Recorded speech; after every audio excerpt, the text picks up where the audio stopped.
2024 September నెల 1వ తారీఖు నుండి 30 వరకు కుంభరాశి ఫలితాలు. ఈ కుంభరాశి కూడా ఏలినాడు శని చివరి భాగం వచ్చింది. చాలామంది జన్మంలో ఉన్నటువంటి శని వల్ల చాలా సమస్యలు వస్తాయి, చాలా బాధలు పడతారు అని చాలామంది చెబుతూ ఉన్నారు. కానీ బాధలు అనేవి మానవుడికి వస్తాయి, తప్పదు. కానీ మానవుడికి తట్టుకోలేని బాధలు కొన్ని, తట్టుకోగలిగిన బాధలు కొన్ని ఉంటాయి. ఇది తట్టుకోగలిగిన బాధలే మాత్రం, కానీ తట్టుకోలేని బాధలు మాత్రం కాదు. అయితే ఈ రాశివాళ్ళు ఈ సంవత్సరం పాటు ఏం చేయాలంటే, ప్రతిరోజు శివాలయానికి వెళ్ళి శివుడికి ప్రదక్షిణ చేసి మారేడుదళాలు తీసుకెళ్ళి ఈశ్వరుడికి ఇవ్వండి. సోమవారం శనికి అభిషేకం చేయించుకోండి.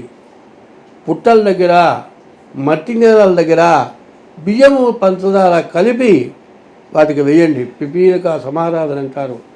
మారేడు దళం వేసి ఎవరైతే పూజ చేస్తాడో వాడు, మారేడు దళం కూడా ఎట్లా ఉండాలంటే పచ్చగా ఉండాలి, ముదిరిపోయి ఉండకూడదు, ఆకు మధ్యస్థంగా ఉండాలి, ముడతపడిపోకూడదు, పురుగు పట్టింది కాకూడదు, ఎండిపోయింది కాకూడదు, 3 ఆకులు విడివిడిగా కలిసి ఉండాలి, త్రిశూలంలాగా ఉండాలి. అటువంటి మారేడు దళాలు 11 తగ్గకుండా ఈశ్వరుడు శివలింగం మీద పెట్టండి. ప్రతి అర్చకుడు కూడా మారేడు దళాలు కనుక ఇస్తే నువ్వు బంగారం ఇచ్చినంత సంతోషపడతాడు. త్రిదళం త్రిగుణాకారం త్రినేత్రంచ త్రియాయుధం త్రిజన్మ పాప సంహారం ఏకబిల్వం శివార్పణం అన్నారు. ఒక్క మారేడు దళం, త్రిదళం, 3 ఆకులు కలిగిన దళం, త్రిదళం, త్రిగుణాకారం, ఆగజన్మ ఆగామి ప్రారంధ జన్మాలు ఉన్నాయి. ఈ 3 జన్మాల యొక్క బాధలు పోతాయి. త్రిదళం త్రిగుణాకారం, 3 గుణాలు పోగొడుతుంది. త్రినేత్రంచ త్రియాయుధం, ఆయనకి 3 నేత్రాలు ఉన్నాయి, మనకు కూడా 3 నేత్రం ఉంది. 3 నేత్రం ఏంటంటే కోపనేత్రం, నీకు కోపం వస్తుంది, కోపం కాదు. జ్ఞాననేత్రం కూడా అందులోనే ఉంది. నువ్వు మంచి జ్ఞానం కలిగి దైవాన్ని పూజిస్తే ఇక్కడ ఉంది భృగు మధ్య జ్ఞాననేత్రం వస్తుంది, మంచి చెప్పగలుగుతావు. అదే గనక దైవశక్తిని సంపాదించకపోతే కోపం వస్తుంది. త్రినేత్రంచ త్రియాయుధం, త్రిశూలం, 3 శూలాలు కలిగినటువంటి త్రిశూలం పట్టుకున్నాడు. త్రిజన్మ పాప సంహారం, ఆగామి సంచిత ప్రారంధాలు, 3 జన్మల పాపాలు పోగొడతాట. త్రిజన్మ పాప సంహారం ఏకబిల్వం శివార్పణం, ఒక్క బిల్వం గనక ఆ శివలింగం మీద పెడితే సమస్త పాపాలు పోతాయని చెబుతూ ఉన్నారు. అందులో మానవుడు జన్మ ఎత్తిన తర్వాత జ్ఞానం కలిగి ఉండాలి.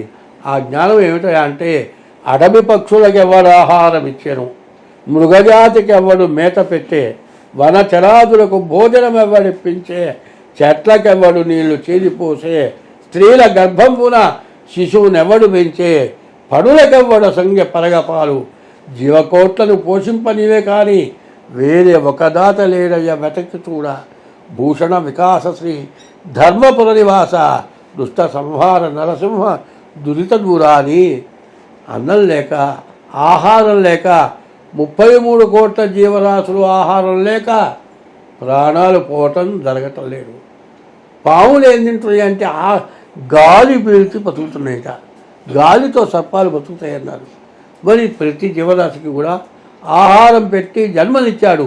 ఒక్క ఆహారం కోసమని దురాగతమైన సంపాదించడం కంటే ఆకలైనప్పుడు ఎవరినన్నా అమ్మ ఆకలి అవుతుంది అన్నం పెట్టమంటే ఎవరైనా పెడతారు. అది మంచి పని, కానీ దురాగతమైన సంపాదన చేయకూడదు. అదే కష్టపడకుండా ఏం పని చేయకుండా అడుక్కు తింటాం కూడా సోమరిపోతు తనవే అంటారు. మరి పురుషార్థం అంటే ఏమంటే, ఎప్పుడూ కూడా తను తింటూ ఒకరికి పెట్టడమే నేర్చుకోవాలి. అది ఎవడైతే చేస్తాడో వాడు ఎప్పుడు కూడా పురుషార్థం కలిగిన వాడంటారు. కాబట్టి ఈ కుంభరాశి వాళ్ళకి ఎప్పుడూ ఈశ్వరార్చన ఈ సంవత్సరం మొత్తం చేయండి. ఎప్పుడూ శివ దర్శనం చేసుకోండి. ఎప్పుడూ కూడా మరి చీమలకి బియ్యపు రవ్వ పంచదార వేయండి. రోజు మారేడు దళాలతో ఈశ్వరుడు పూజ చేయండి. శంకు పూజలు ఉన్నాయి. ఏమండి శివలింగం పూలు అని ఉన్నాయి. మరి శివలింగం పానవట్టం కనబడుతుంది.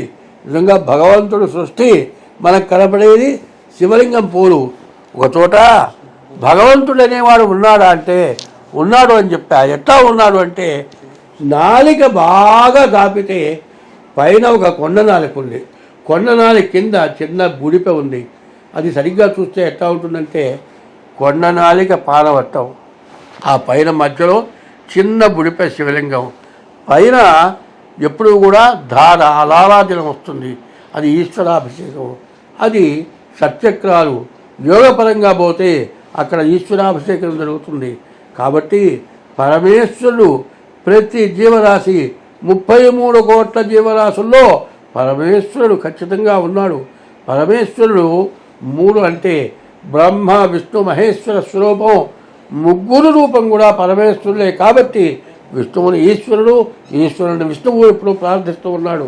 కాబట్టి ఎప్పుడూ కూడా గ్రహదోషాలకి జాతకాలు చూసుకోవటం, ఎప్పుడు కూడా భగవంతుడిని నమ్మి పూజించటం, భగవంతుడి కంటే తల్లిదండ్రుల్ని పూజించడం. భార్య అంటే ఇప్పుడు చాలామంది ఏమంటారంటే పెద్దవాళ్ళు వసి అంటారు.